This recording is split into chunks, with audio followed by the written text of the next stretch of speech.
विजय। शहजादा मसरूर की शादी मलका मखमूर से हुई और दोनों आराम से जिंदगी बसर करने लगे। मसरूर ढोर चराता, खेत जोतता, मखमूर खाना पकाती और चरखा चलाती।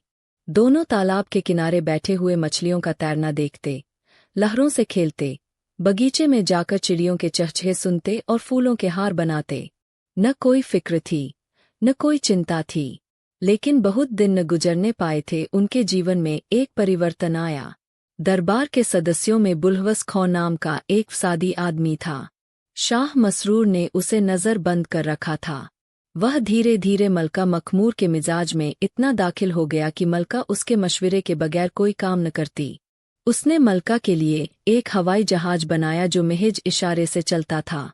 एक सेकेंड में हजारों मील रोज जाता और देखते देखते ऊपर की दुनिया की खबर लाता। मलका उस जहाज पर बैठकर यूरोप और अमेरिका की सैर करती। बुल्हवस उससे कहता, साम्राज्य को फैलाना बादशाहों का पहला कर्तव्य है। इस लंबी चौड़ी दुनिया पर कब्जा कीजिए, व्यापार के साधन बढ़ाइए, छिपी हुई दौलत निकालिए, फौजें खड़ी कीजिए, उनके लिए अस्त्र शस्त्र जुटाइए। दुनिया हौसलामंदों के लिए है। उन्हीं के कारनामे, उन्हीं की जीतें याद की जाती है। मलका उसकी बातों को खूब कान लगाकर सुनती। उसके दिल में हौसले का जोश उमड़ने लगता। यहाँ तक कि अपना सरल संतोषी जीवन उसे रूखा फीका मालूम होने लगा। मगर शाह मसरूर संतोष का पुतला था। उसकी जिंदगी के वह मुबारक लम्हे होते थे जब वह एकांत के कुंज में चुपचाप बैठकर जीवन और उसके कारणों पर विचार करता और उसकी विराटता और आश्चर्यों को देखकर श्रद्धा के भाव से चीख उठता। मेरी हस्ती कितनी नाचीज है। उसे मलका के मंसूबों और हौसलों से जरा भी दिलचस्पी न थी। नतीजा यह हुआ कि आपस के प्यार और सच्चाई की जगह संदेह पैदा हो गए। दरबारियों में गिरोह बनने लगे। जीवन का संतोष विदा हो गया। मसरूर को इन सब परेशानियों के लिए जो उसकी सभ्यता के रास्ते में बाधक होती थीं, धीरज न था। वह एक दिन उठा और सल्तनत मलका के सुपुर्द करके एक पहाड़ी इलाके में जा छिपा। सारा दरबार नई उमंगों से मतवाला हो रहा था। किसी ने बादशाह को रोकने की कोशिश न की। महीनों, वर्षों हो गए, किसी को उनकी खबर न मिली। 2. मलका मखमूर ने एक बड़ी फौज खड़ी की और बुल्हवस खां को चराइयों पर रवाना किया। उसने इलाके पर इलाके और मुल्क पर मुल्क जीतने शुरू किए। सोने चांदी और हीरे जवाहरात के अंबार हवाई जहाजों पर लदकर राजधानी को आगे लगे। लेकिन आश्चर्य की बात यह थी कि इन रोज बरोज बढ़ती हुई तरक्कियों से मुल्क के अंदरूनी मामलों में उपद्रव खड़े होने लगे। वह सूबे जो अब हुक्म के ताबेदार थे, बगावत के झंडे करने लगे। कर्ण सिंह बुंदेला एक फौज लेकर चर आया। मगर अजब फौज थी। न कोई हर्ब हथियार, न तोपें, सिपाहियां के हाथों में बंदूक और तीर तुपुक के बजाय बर्बर तंबूरे और सारंगियां, बेले, सितार और ताउस थे। तोपों की धनगरज सदाओं के दले तबले और मृदंग की कुमक थी। बम गोलों की जगह जलतरंग, आर्गन और आर्केस्ट्रा था। मलका मखमूर ने समझा आन की आन में इस फौज को तितर बितर करती हूँ। लेकिन जो ही उसकी फौज कर्ण सिंह के मुकाबले में रवाना हुई, लुभावने, आत्मा को शांति पहुँचाने वाले स्वरों की वह बार आई, मीठे और सुहाने गानों की वह बौछार हुई कि मलका की सेना पत्थर की मर्तों की तरह आत्मविस्मृत होकर खड़ी रह गई। एक क्षण में सिपाहियों की आंखें नशे में डूबने लगीं और वह हथेलियां बजा बजा कर नाचने लगे, सर हिला हिलाकर उछलने लगे। फिर सबके सब बेजान लाश की ताह गिर पड़े। और सिर्फ सिपाही ही नहीं, राजधानी में भी जिसके कानों में यह आवाजें गईं वह बेहोश हो गया। सारे शहर में कोई जिंदा आदमी नजर न आता था। ऐसा मालूम होता था कि पत्थर की मूर्तों का तिलस्म है।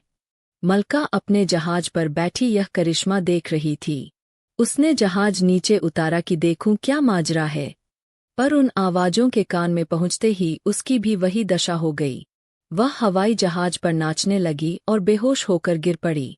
जब कर्ण सिंह शाही महल के करीब जा पहुंचा और गाने बंद हो गए तो मलका की आंखें खुजी जैसे किसी का नशा टूट जाए।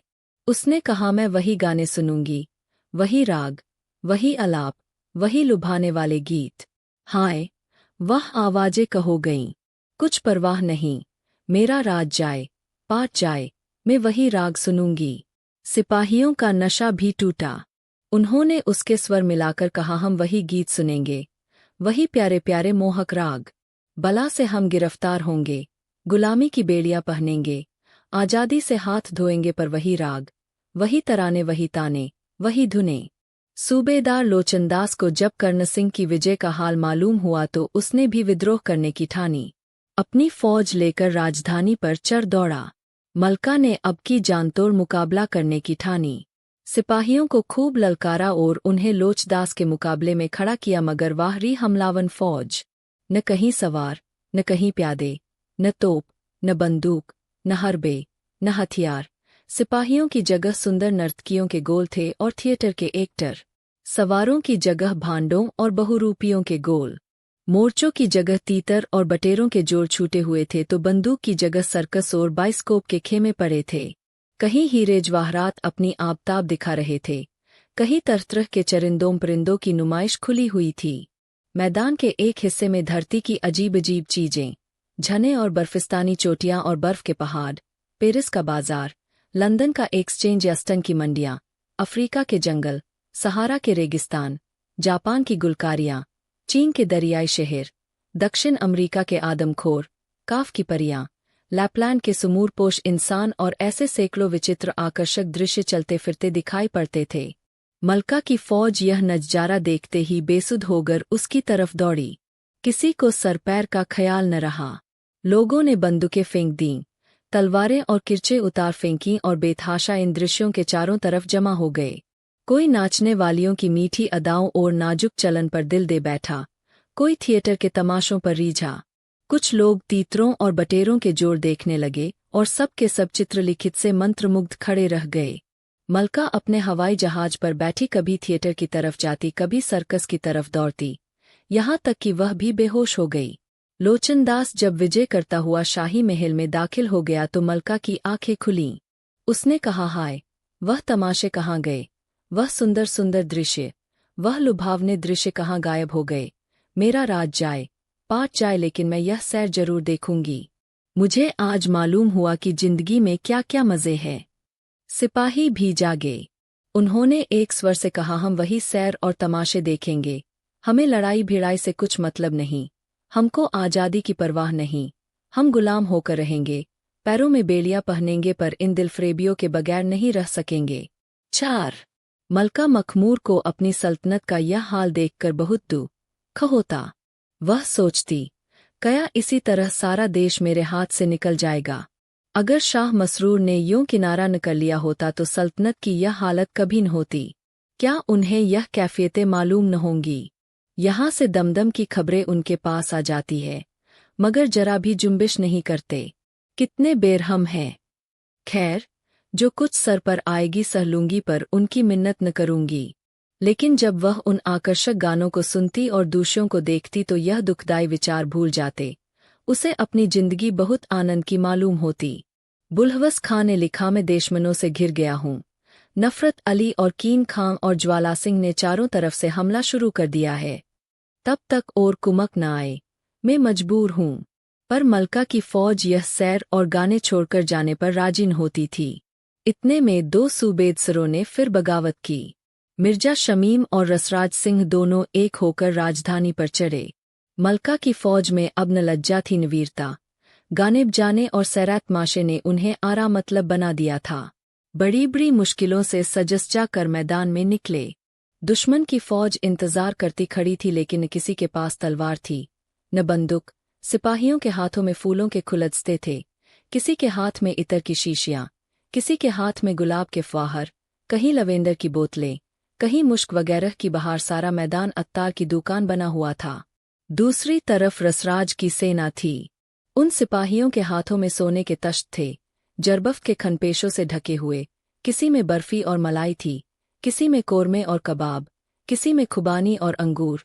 कहीं कश्मीर की नेमतें सजी हुई थीं, कहीं इटली की चटनियों की बहार थी और कहीं पुर्तगाल और फ्रांस की शराबें शीशियों में महक रही थीं। मलका की फौज यह संजीवनी सुगंध सूंघते ही मतवाली हो गई। लोगों ने हथियार फेंक दिए और इन स्वादिष्ट पदार्थों की ओर दौड़े। कोई हलवे पर गिरा और कोई मलाई पर टूटा, किसी ने कोरमे और कबाब पर हाथ पर आए, कोई खुबानी और अंगूर चखने लगा, कोई कश्मीरी मुरब्बों पर लपका।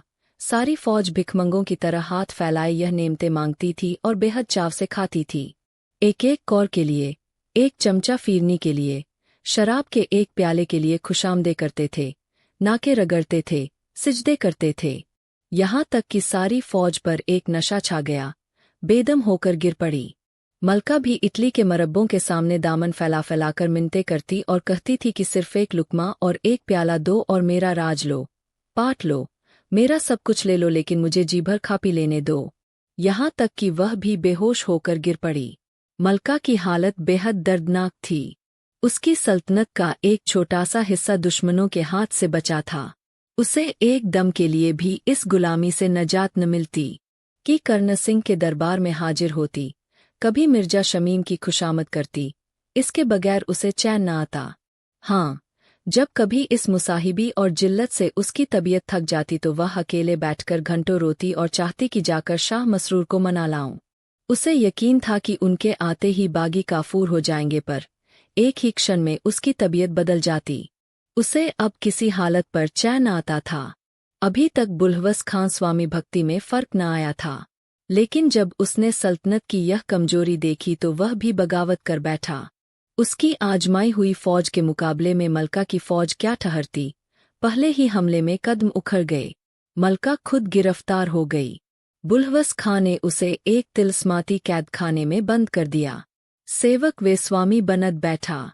यह कैदखाना इतना लंबा चौड़ा था कि कैदी कितना ही भागने की कोशिश करे, उसकी चहार दीवारी से बाहर नहीं निकल सकता था।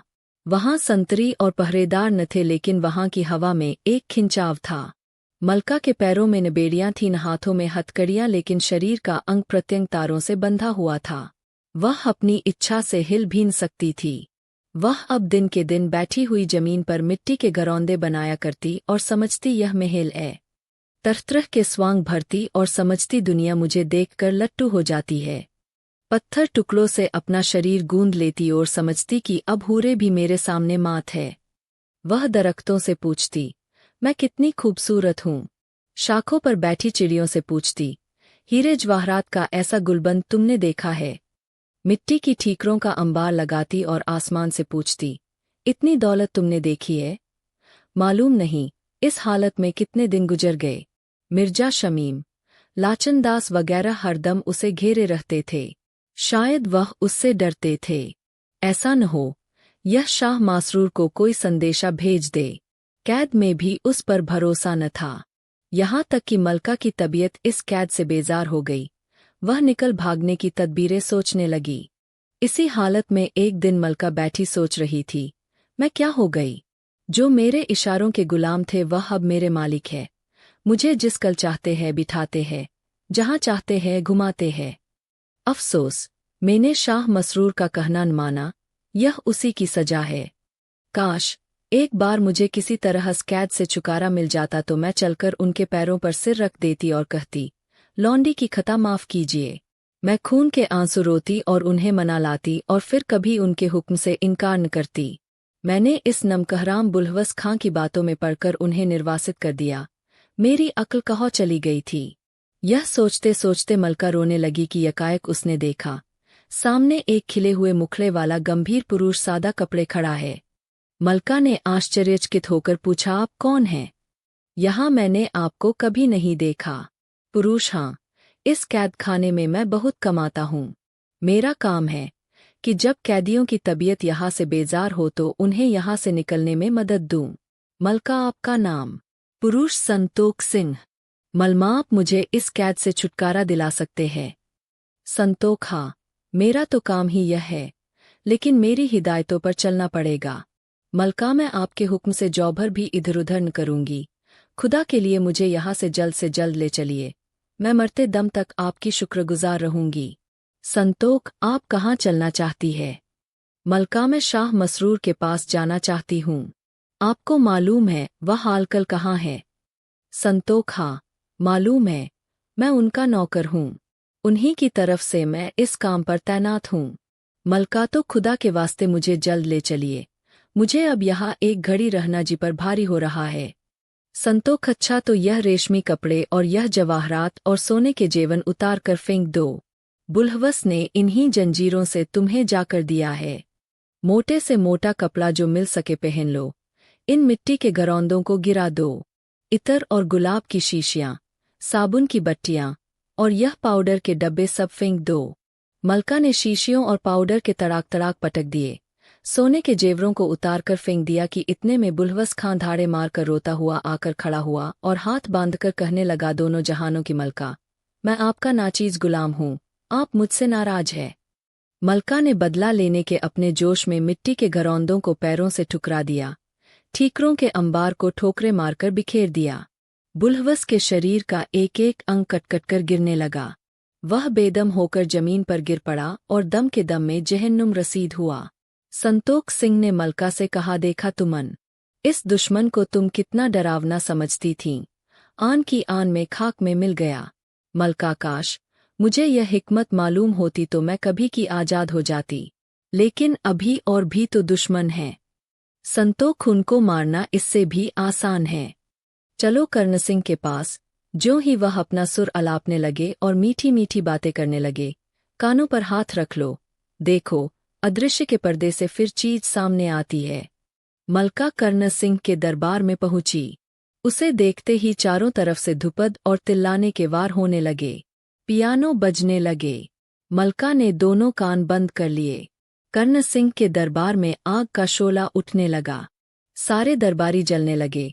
कर्ण सिंह दौड़ा हुआ आया और बड़े विनयपूर्वक मलका के पैरों पर गिरकर बोला, हुजूर, अपने इस हमेशा के गुलाम पर रहम करें। कानों पर से हाथ हटाकर वर्रा इस गरीब की जान पर बन आएगी। अब कभी हुजूर की शान में यह गुस्ताखी न होगी। मलका ने कहा, अच्छा, जा तेरी जान बख्शी की। अब कभी बगावत न करना वरना जान से हाथ धोएगा। कर्ण सिंह ने संतोख सिंह की तरफ प्रलय की आंखों से देखकर सिर्फ इतना कहा, जालिम, तुझे मौत भी नहीं आई, और बेतहाशा गिरता पड़ता भागा। संतोख सिंह ने मलका से कहा, देखा तुमने, इनको मारना कितना आसान था। अब चलो लोचनदान के पास। ज्यों ही वह अपने करिश्मे दिखाने लगे, दोनों आंखें बंद कर लेना। मलका लोचनदास के दरबार में पहुंची। उसे देखते ही लोचन ने अपनी शक्ति का प्रदर्शन करना शुरू किया। ड्रामे होने लगे। नर्तकों ने थिरकना शुरू किया। लालोज मुरर्द की कश्तियां सामने आने लगी, लेकिन मलका ने दोनों आंखें बंद कर लीं। आन की आन में वह ड्रामे और सर्कस और नाचने वालों के गिरोह खाक में मिल गए। लोचनदास के चेहरे पर हवाइयां उड़ने लगीं। निराशापूर्ण धैर्य के साथ चिल्ला चिल्लकर कहने लगा, यह तमाशा देखो, यह पेरिस के खवे खाने, यह मिस एलिन का नाच है। देखो, अंग्रेज रईस उस पर कितनी उदारता से सोने और हीरे जवाहरात निछावर कर रहे हैं। जिसने यह सैरत माशे ने देखे उसकी जिंदगी मौत से बदतर। लेकिन मलका ने आंखें न खोलीं।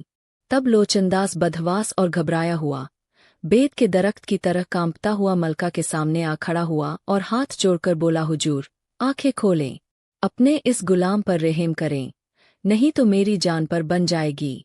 गुलाम की गुस्ताखियां माफ फीरमाएं, अब यह बेदबी न होगी। मलका ने कहा, अच्छा जा, तेरी जान बख्शी की, लेकिन खबरदार, अब सर न उठाना नहीं तो जहन्नुम रसीद कर दूंगी। लोचनदास यह सुनते ही गिरता पड़ता जान लेकर भागा। पीछे फिरकर भी न देखा। संतोख सिंह ने मलका से कहा, चलो मिर्जा शमीम और रसराज के पास। वहाँ एक हाथ से नाक बंद कर लेना और दूसरे हाथ से खानों के तश्त को जमीन पर गिरा देना। मलका रसराज और शमीम के दरबार में पहुंची। उन्होंने जो संतोख को मलका के साथ देखा तो होश उड़ गए। मिर्जा शमीम ने कस्तूरी और केसर की लपटें उड़ाना शुरू कीं। रसराज स्वादिष्ट खानों के तश्त सजास जाकर मलका के सामने लाने लगा और उनकी तारीफ करने लगाए, पुर्तगाल की 3 आंच दी हुई शराब है, इसे पिए तो बुड्ढा भी जवान हो जाए। यह फ्रांस का शैंपेन है, इसे पिए तो मुर्दा जिंदा हो जाए। यह मथुरा के पेड़े है, उन्हें खाए तो स्वर्ग की नेमतों को भूल जाए। लेकिन मलका ने एक साथ से नाक बंद कर ली और दूसरे हाथ से उन तश्तों को लमीन पर गिरा दिया और बोतलों को ठोकरे मार मार कर चूर कर दिया। ज्यों-ज्यों उसकी ठोकरें पड़ती थीं, दरबार के दरबारी चीख चीख कर भागते थे। आखिर मिर्जा शमीम और रसराज दोनों परेशान और बेहाल, सर से खून जारी, अंगंग टूटा हुआ, आकर मलका के सामने खड़े हो गए और गिड़गिड़ाकर बोले, हुजूर, गुलामों पर रहम करें। हुजूर की शान में जो गुस्ताखियां हुई है उन्हें मुआफ फरमाएं, अब फिर ऐसी बेअदबी न होगी। मनका ने कहा, सराज को मैं जान से माना चाहती हूँ, उसके कारण मुझे जलील होना पड़ा, लेकिन संतोख सिंह ने मना किया, नहीं, इसे जान से न मारिए। इस तरह का सेवक मिलना कठिन है। यह आपके सब सूबेदार अपने काम में यकता है, सिर्फ इन्हें काबू में रखने की जरूरत है। मलका ने कहा, अच्छा जाओ, तुम दोनों की भी जान बख्शी की, लेकिन खबरदार, अब कभी उपद्रव मत खड़ा करना वरना तुम जानोगे। दोनों गिरत पड़ते भागे, दम के दम में नजरों से ओझल हो गए। मलका की रियाया और फौज ने भेंटे दीं, घर घर शादियाने बजने लगे।